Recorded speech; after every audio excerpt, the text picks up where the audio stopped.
12वां अध्याय। अर्जुन बोले, जो अनन्य प्रेमी भक्तजन पूर्वोक्त प्रकार से निरंतर आपके भजन ध्यान में लगे रहकर आप सगुण रूप परमेश्वर को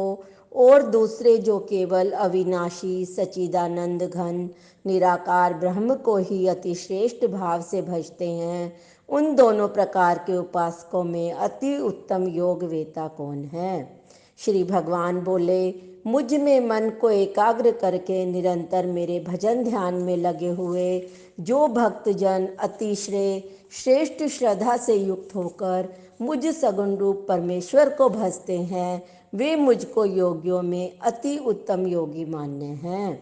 परंतु जो पुरुष इंद्रियों के समुदाय को भली प्रकार वश में करके मन बुद्धि से परे सर्वव्यापी अकथनीय स्वरूप और सदा एक रस रहने वाले नित्य अचल निराकार अविनाशी सच्चिदानंद घन ब्रह्म को निरंतर एक ही भाव से ध्यान करते हुए भजते हैं, वे संपूर्ण भूतों के हित में रत और सब में समान भाव वाले योगी मुझको ही प्राप्त होते हैं। उन सच्चिदानंद घन निराकार ब्रह्म में आसक्त चित्त वाले पुरुषों के साधन में परिश्रम बहुत है। देहाभिमानियों के द्वारा व्यक्त विषय गति दुख पूर्वक प्राप्त की जाती है, परंतु जो मेरे प्रायण रहने वाले भक्तजन संपूर्ण कर्मों को मुझ में अर्पण करके मुझ सगुण रूप परमेश्वर को ही अनन्य भक्ति योग से निरंतर चिंतन करते हुए भजते हैं, हे अर्जुन, उन मुझ में चित्त लगाने वाले प्रेमी भक्तों का मैं शीघ्र ही मृत्यु रूप संसार समुद्र से उद्धार करने वाला होता हूँ। मुझ में मन को लगा और मुझ में ही बुद्धि को लगा, इसके उपरांत तू मुझ में ही निवास करेगा, इसमें कुछ भी संशय नहीं है। यदि तू मन को मुझ में अचल स्थापन करने के लिए समर्थ नहीं है तो हे अर्जुन, अभ्यास रूप योग के द्वारा मुझको प्राप्त होने की इच्छा कर। यदि तू प्रयुक्त अभ्यास में भी असमर्थ है तो केवल मेरे लिए कर्म करने के लिए प्रायण हो जा। इस प्रकार मेरे निमित्त कर्मों को करता हुआ भी मेरी प्राप्ति सिद्धि को प्राप्त होगा। यदि मेरे प्राप्ति रूप योग के आश्रित होकर उपयुक्त साधन को करने में भी तू असमर्थ है तो मन बुद्धि आदि पर विजय प्राप्त करने वाला होकर सब कर्मों के फल का त्याग कर। मर्म को न जानकर किए हुए अभ्यास से ज्ञान श्रेष्ठ है, ज्ञान से मुझ परमेश्वर के स्वरूप का ध्यान श्रेष्ठ है और ध्यान से भी सब कर्मों के फल का त्याग श्रेष्ठ है,